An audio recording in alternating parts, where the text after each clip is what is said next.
Good morning and welcome to Friday Patriot Radio News Hour. I'm Joe Jaquint, CEO of the Patriot Trading Group, and our toll-free number 800-951-0592. The website at allamericangold.com, and I'm joined with my partner Jason Walker up there on the mothership at 1360 in Colorado. And Jason, what a wild week it's been. Gold and silver are rallying today. Gold got hit pretty hard yesterday. It's taken about half of it back already today.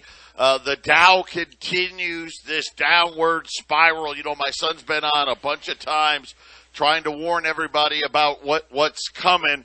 Make sure you got yourself protected. Joey's number, 602-909-9048. Don't take these huge losses in your 401ks, in your retirement plans. Get that portfolio readjusted because, Jason, FedEx dropped a bomb this morning on the markets. Yeah, you told me about that. So, once again, it seems like the money train is slowed down or stopped, and so people just don't have it. So how are you going to ship something? Or if you're a small business, how are you shipping things? How can you afford that if there ain't any customers coming and buying things? Yeah, and again, I think this is very indicative. We talked a lot about it this week, all this conflicting data. But again, this is something Jason and I have been talking about. Remember, we were calling it like a double Great Depression? This is what we're talking about. Why did we say a double great? Because the double part is that you're in a huge economic slowdown. We're already in recession. They don't want to admit it, but we are. And it's getting worse, and yet they still have to fight inflation. That is the biggest problem, which means rates go higher. Right now, we're going to get 0.75 of a point on Wednesday. That puts us at 3%. And here's the way to look at it. At 4%, we're probably looking at a Dow in the mid-20s. You know, somewhere between, say, 24 to 26, 27,000. At 5%. We're talking about low 20s. Today, unfortunately, Deutsche Bank says, listen, we need 6%. I mean, we're probably talking something in the teens at that level. But the big news of the day had to be from FedEx's CEO. This was a pre-announcement. So before earnings, FedEx wanted to get it out there. FedEx is down 22%. Saying that the world has entered into what he's calling a worldwide recession. The numbers, they just don't look very well. He was actually on Jim Cramer's show. It's a worldwide recession. FedEx saying they're going to close 90 offices, 5 corporate locations, defer hiring. So, Jason, all of a sudden, yesterday we talked about those jobless claims number looked so good. And today, FedEx is saying, we've got a big problem. And this is the problem. Again, you go, my same story about how do you go bankrupt? Well, it's gradual at first. And then it's suddenly, and I think this is what Ray Dalio, Jeffrey Gundlach, now the CEO of FedEx, this is kind of what they're all saying is all of a sudden everything kind of feels like it's stopping. Right, and jobless claims I don't think are going to get spectacularly bad in the future. I mean, a lot of people are working 2 or 3 part-time jobs. Can you make a jobless claim if you lose one part-time job? Don't you have to lose all of them?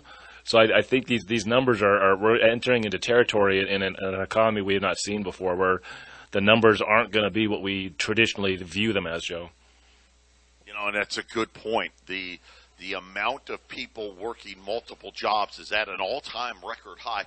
And to Jason's point, if you lose one job, you still got the other one. You don't get to file. Right now, the Dow down another 300-plus points. The S&P's down 50. The Nasdaq's down 200. All 3 of these indexes, they're between 150 to about 500 points away from cresting those lows that we saw earlier this year. And again, we told you that the lows weren't in yet. I know everybody else was trying to convince themselves that it was. And get ready. Like I said, winter is coming. Fall is coming.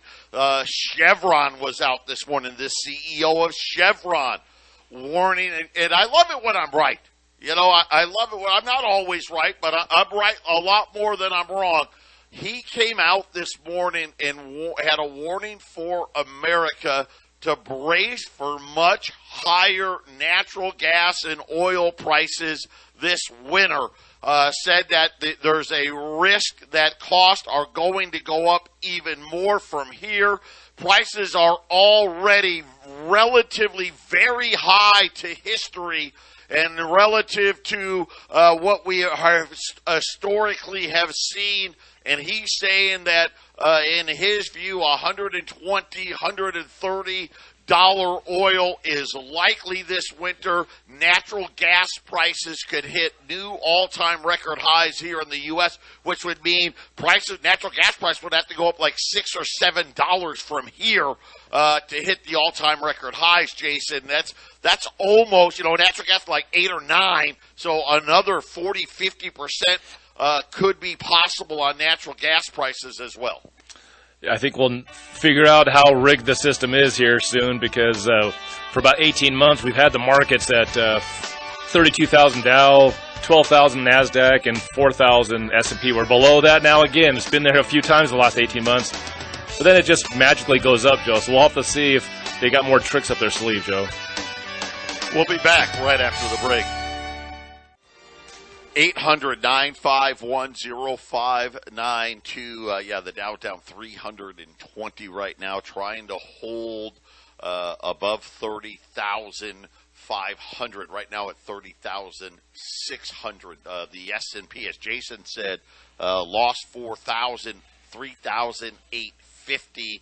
And the NASDAQ, which lost 12,000, now 11,370. So the NASDAQ's just trying to hold 11,000. The news gets unfortunately worse. This is the scenario, right? We got really lucky, and I've said this.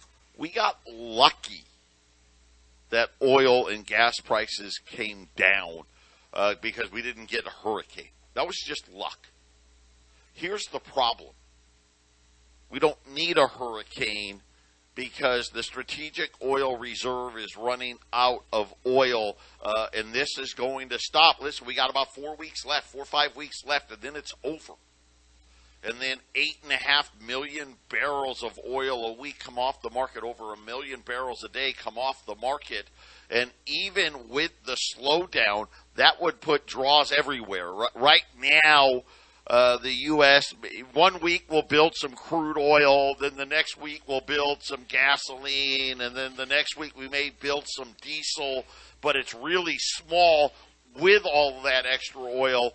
The largest energy trader in the world was out this morning. No bailouts are coming for energy in an interview with the Financial Times.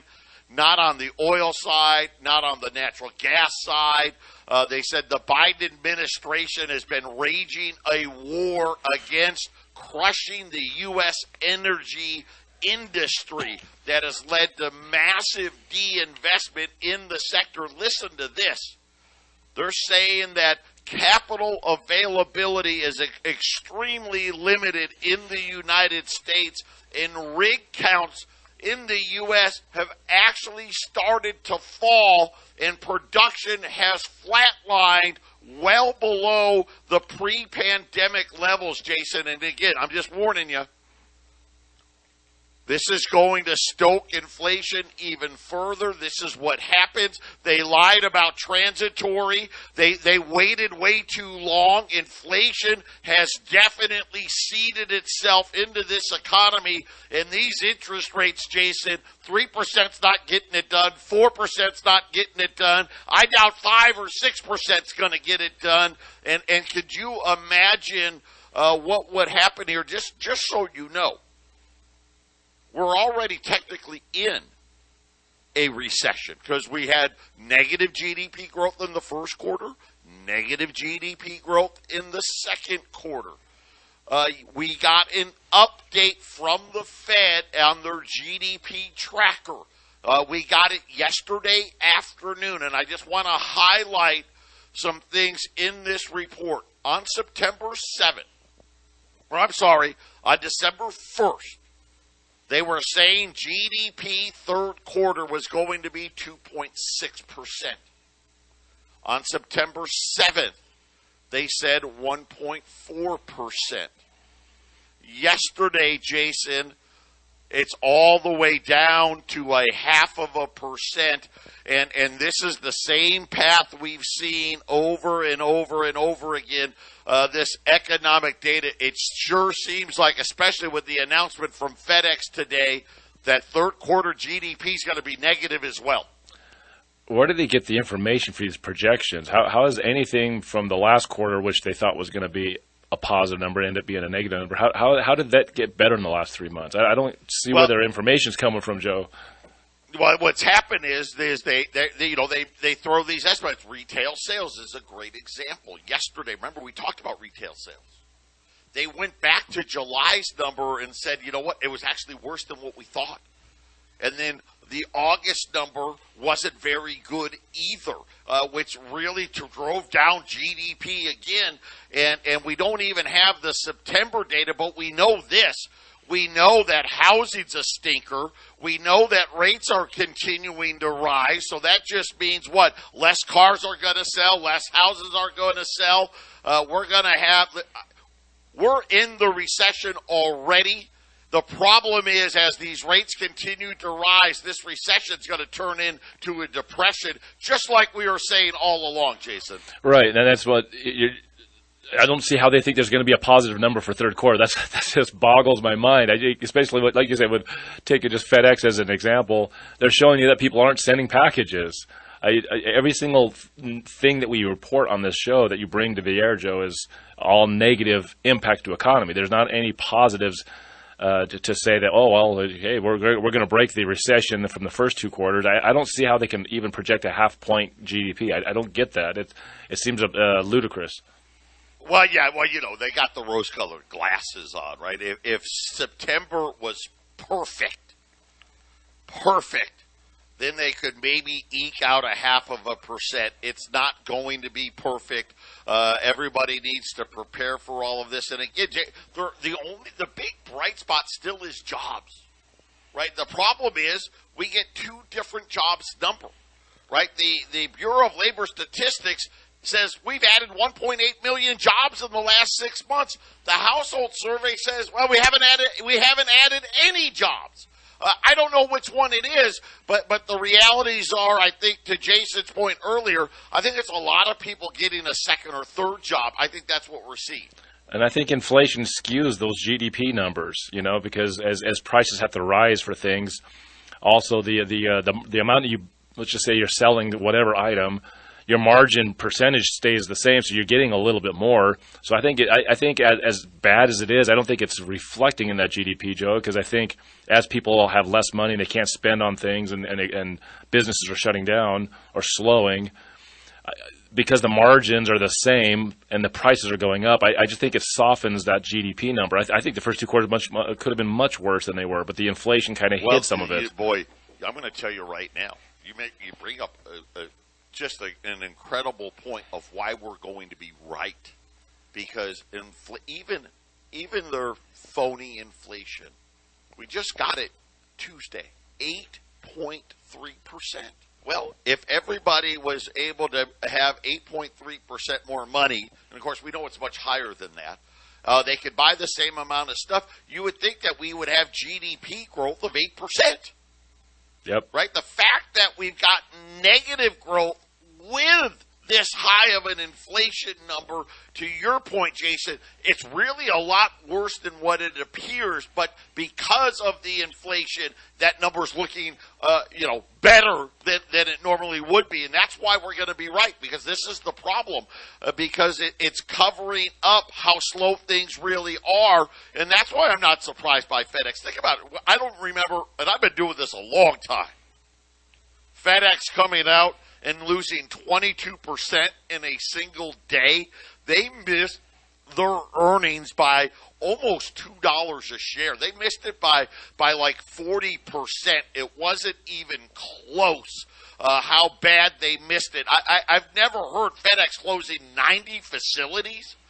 That's unheard of. But this just tells you, Jason, the size of the slowdown. Now, FedEx, obviously, like everybody else, they raised their prices a whole bunch, right? Kind of offset it. Could you imagine what it would look like if they did the same volume with their lower pricing, how bad the number would have been? Exactly. I was watching a video, I think it was Michelle at Kitco, who's interviewing Robert Kiyosaki. And, of course, Robert Kiyosaki's been prognosticating a huge crash. And so this was like he made a prediction, I think, by October, so coming up next month, that there'd be massive chaos and crashing in the markets.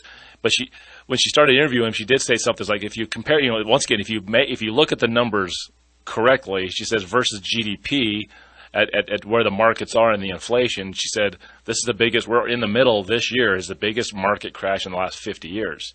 And it doesn't look that bad, Joe, does it? Because 36,000 Dow at the high to 30,000 doesn't seem like it's the worst crash ever. But when you factor in the inflation and the GDP numbers are actually lower, as low as being in a recession, it's really bad. It's just that we don't see this very often. You mentioned the Depression. We had, it's funny when the markets dipped in 1929 for 27 years, and then in 1968 it went down for 25 years. There's one thing that was common with those time frames. They blamed World War II for the inflation after World War II got going after the Depression, and we had the huge inflation of the 70s after 1968. See that they have to mask the inflation as they sort of reset the economy, Joe. And here's something Ray Dalio said. He said 1971 Nixon, that was a default. That was an American default, and in 1933 Depression, that was also a default. So he said America's defaulted twice now. We're heading for another one. That's how is it going to look? They'll disguise it, Joe. They won't say default. Nixon didn't say default, did he? He just said we're just going to take America off gold. We just closed the gold window. That's all. I mean, I know the contract said you could get gold with this, but we just changed the contract, right? Instead of saying default, we just changed the contract. And again, you know what it's going to be? You can get digital credits now instead of Federal Reserve notes. That's what it's going to be. The difference will be, hey, you know what? I know you had these treasuries, and let's just, make up some arbitrary number. Oh, you had $1 billion worth of treasuries. Well, we're going to give you 500 million Federal Reserve credits, right? Whatever it may be. This is what is going to happen. And again, that people out there thinking that something other than this, they just aren't dealing in reality. Look at what the IMF said yesterday, talking about the crisis that's coming this winter. And again, I keep trying to tell you, I've been saying October, but the problem is it only starts in October. From October to probably March, we're in for some huge, huge shocks. But the IMF is warning that there could be not only recession, talking about depression, and the fact that there could actually be social unrest in Europe. That's how bad they think the energy problem is going to be, Jason. Exactly, and we are in a market crash right now. So if we go with inflation, here's the thing: once it gets the inflation, the Fed has loved their 2% up until the last 2 years, and now it's no longer 2%. If you have the Dow, the S&P, and the NASDAQ all going sideways since January, February of 2021, more than 18 months ago, and you have 25% inflation, that's a crash. You're holding on to something that's not keeping up with the economy, which is an inflated economy. So people don't get this when it comes to holding your dollars. You've lost 15, 20, 25, 30% of your spending power since January of 21. I don't think people get this. It's getting insane. Look at Japan trying to hold on to stop the yen from falling even further. China, they had to step up yesterday and say we can't let the renminbi get weaker because, again, for those countries, Jason, that just makes their inflation problem worse. And so now everybody, like I said, the whole world, they've got the exact same problem. We've got an inflation problem on top of we've got the end of quote-unquote free money. And the problem is the amount of free money these banks were creating. It's so unbelievably hard for the average person on the street to understand. And now we're talking about these massive rate hikes. You know, and you think about, 75 basis points. That doesn't seem massive, but we'll be this year. We'll have gone from zero and printing money, right? Quantitative easing and zero rates to quantitative tightening and rates of 4%. That is a drastic change. And Jason, it's really starting to have effects. Yeah, and I like that you brought up China because, China has a housing market crash that's happening. They're locking people out of their accounts. They have a housing Ponzi scheme. At least during our housing crash in 2008, there was property behind those bad loans. China has no property behind a bunch of their loans. They just knocked the buildings down or they didn't finish building what was already paid for in the loans. That's going to be contagion. You can't even go and look at all of the videos of China locking their citizens out of their bank accounts. It's all bubbling up right now. 800-951-0592, Patriot Radio News Hour, Joe and Jason. You better wake up.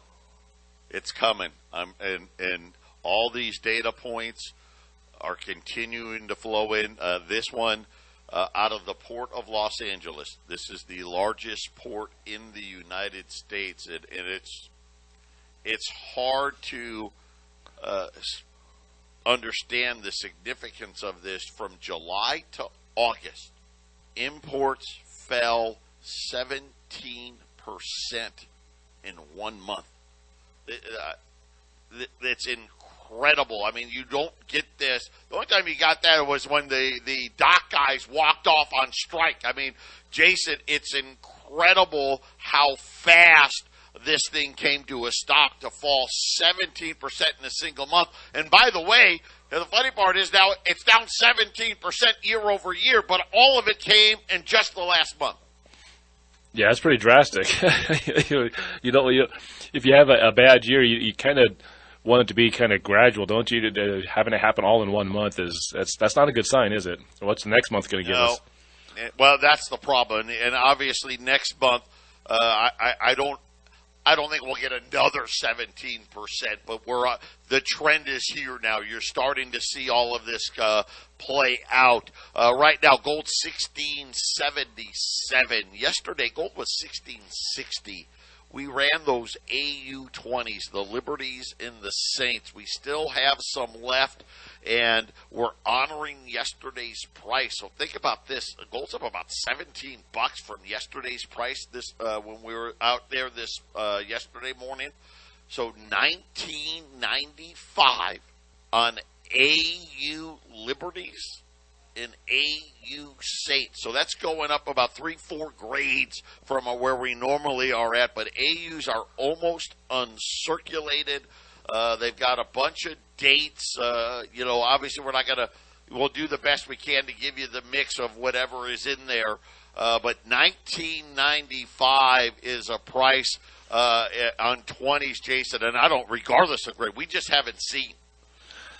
Yeah, this is a great price. It's a great time to jump in. I always think gold is a good time to jump in. It's how you protect your savings, but we have now had this price, and for a higher grade coin, a nicer coin, it's a great way to add to what you've gotten, or if you want to start, this is a good place to start. Good place to start. And then on the silver side, we've talked a lot about silver. Silver's actually been really strong, hanging out in the 19, stayed above 19. Right now, almost 1950 again this morning. Silver premiums for anything government hallmarked are through the roof. But we called around. We've been calling around.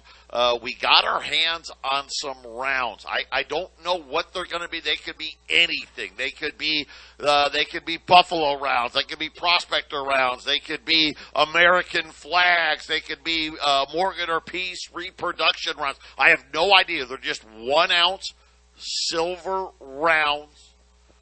They're $550 a roll, so you're talking about $8-9 less than a silver eagle, a 1 ounce silver eagle, if you buy 15 rolls or more. We'll take them down to $540 a roll, which I think at that point would put you $10 below what a silver eagle is, Jason. Yeah, we don't sell a lot of silver rounds, but when we get them, we'll take a shot at them. There are different types of people that like to buy different types of silver or gold. So when we have a different item, we want to get it out there and give you guys a shot, because I know that on a regular basis we have different guys calling here in Colorado, I'm sure in Arizona, about different items they want to buy. So it's one of those things. Like Joe and I are going to talk about, if you guys need to sell some of your metals to us, we don't talk about it a lot. We're going to cover that in a moment. But when you buy cheaper silver, let's just say silver rounds as an example, you don't have to pay as much per ounce. You're getting it's the same ounce, the silver eagle and the silver round. And then some people might be hearing, so, well, why should I ever buy silver eagles in the future? When you guys sell product back to us, we're going to give you a little less for the silver rounds than we're going to give you for the silver eagles when you sell them back to us. So it doesn't really matter if you buy cheaper, more silver, or more expensive silver. When it comes back to us being your gold and silver dealer, we're going to give you a fair shake on both the cheaper stuff and the more expensive stuff. So for you guys that want less, the cheapest over spot possible, today it's the silver rounds, Joe. It's a great way to go. Yeah, absolutely. And when you think about rounds, even right now, they're $4 and $5 an ounce less than junk silver or utility silver, whatever word you want to use on it, even more than what's going on silver eagles right now. So again, normally these premiums are so high right now. Are you going to be able to make up $10 an ounce on a silver eagle versus a silver round? Who knows? Premiums can go anywhere. But right now, this is your cheapest. It's the only entry point. It's the only silver item we have that's under $30, Jason. Under $30. It's significantly under $30. So 27, buy 15 rolls or more, 26. Yeah, that's such a great way to come in and get silver. So you guys better ring those phones and get them. I don't know how many rolls we have, Joe. Do we have a number on those rolls? I mean, yeah, I've got about 5 or 6 cases, so that are at my disposal. So we've got quite about 150, 125, 150 rolls of rounds available at 800-951-0592. The Wall Street going further into the red here. The Dow now down almost 400 points, 30,500 and change. The Nasdaq's down 200. The S&P's down 55. Like we said, gold and oil are the two things that are up today.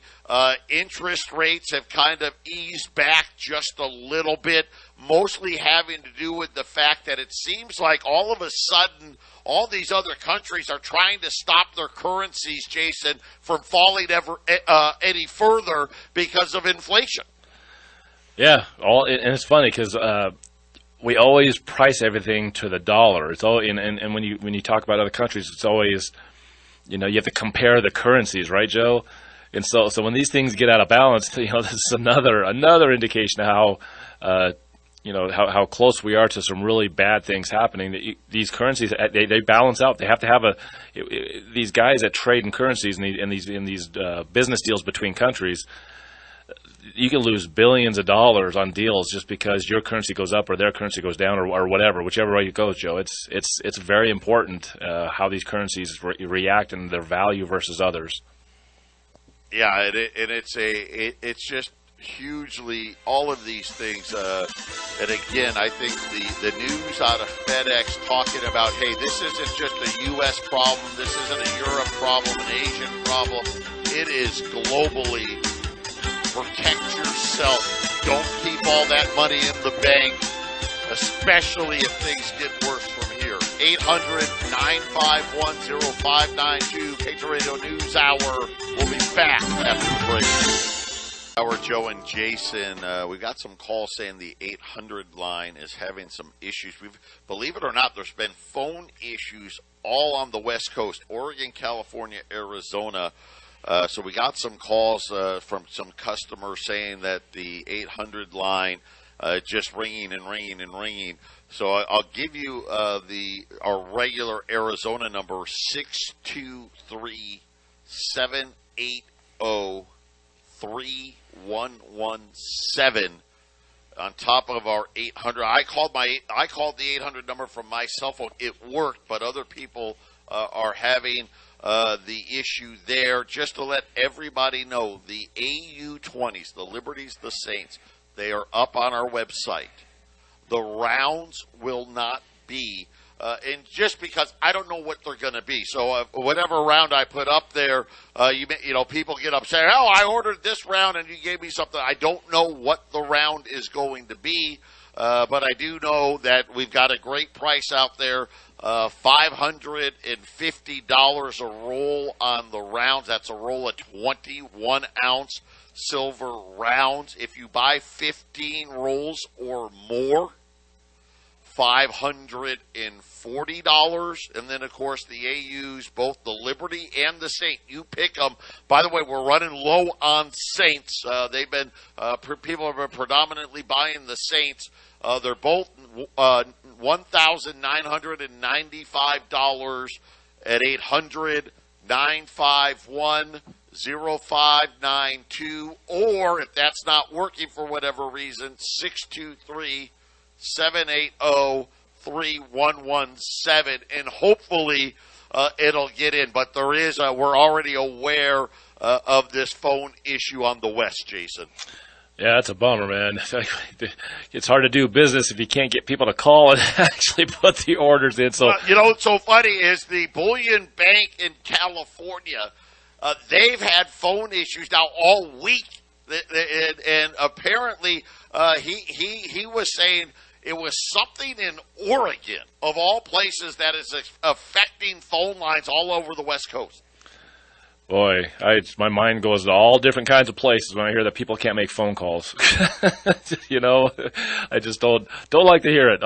I'll have to see if anybody else besides gold and silver industry is having trouble with phone lines. I'd like to hear that is more widespread. Let me just say, I only know the Bullion Bank and us, so I don't know. I don't even want to go there. But nonetheless, we're out here talking about what happened at FedEx today, what was going on, the world's largest energy trader, just laying it out that there's no relief coming this winter. Prices for oil are going to get much higher once again.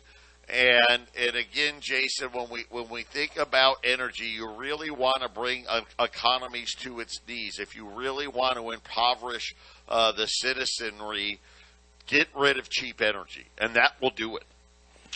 Yeah, definitely, Joe. Definitely, yeah. All you have to do to get cheap energy is just produce more. It's simple. It's the simplest of supply and demand. And we know that for whatever reason, the powers that be are squeezing us tight, which is false scarcity. False scarcity means it's a scarcity that doesn't have to happen.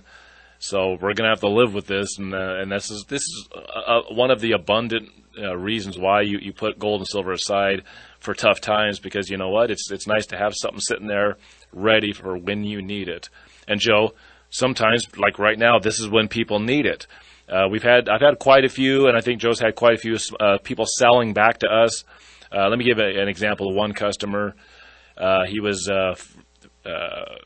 refinishing his house. You know, he needed to update the house, and so he had been saving money for a while, and he had budgeted, I don't know, maybe a couple of years ago, of what it was going to cost for him to finish the house.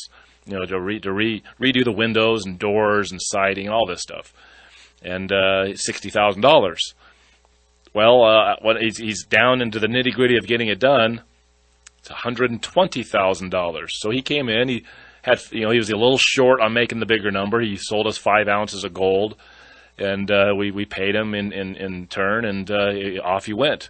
So if you're in that position, if you need to sell some of your metals, we don't talk about it every day. Joe and I always miss talking about that. We buy every single day. If you have been sitting there scratching your head about, hey, maybe I should get rid of a couple ounces of gold, I got some things I really need to get taken care of. Instead of sitting there worrying about it, use it for the purpose as to why you bought it, which is when you need to change it to the currency, the bad currency that we all have to use to buy or purchase or fix or pay off whatever it is. You call us at the 800 number, right, Joe? And Joe and the girls over there will take care of it.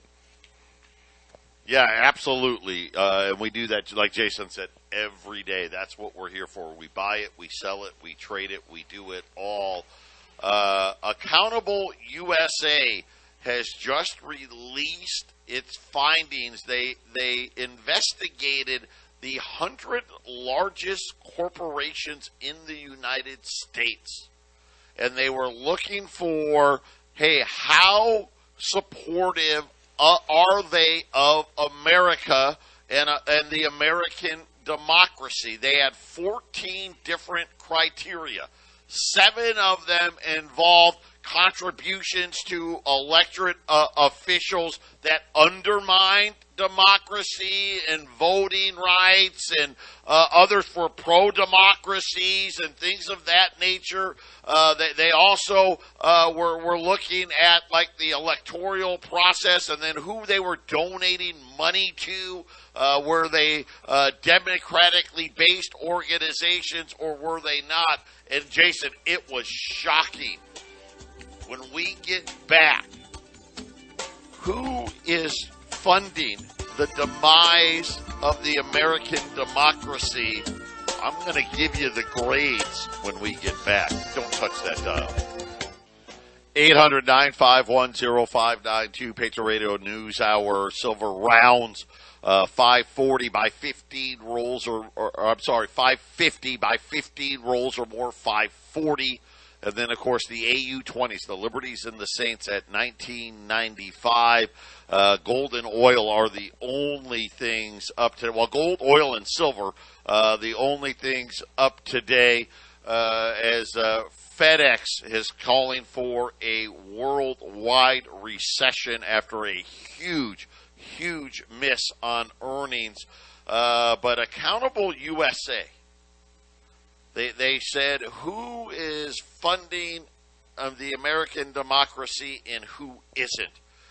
14 different criteria, 7 of them where they were looking at, hey, are you making pro-democracy statements? Are you affiliated with pro-democracy groups and and organizations taking other pro-democracy actions? And then the other 7, kind of the opposite, right? Hey, are you contributing to people who are undermining democracy and voter rights and affiliated with groups that don't want democracy? Here's what they got. Here are the grades.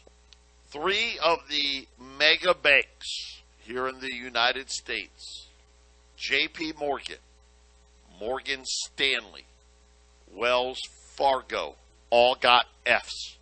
Every single one. Goldman Sachs, a D.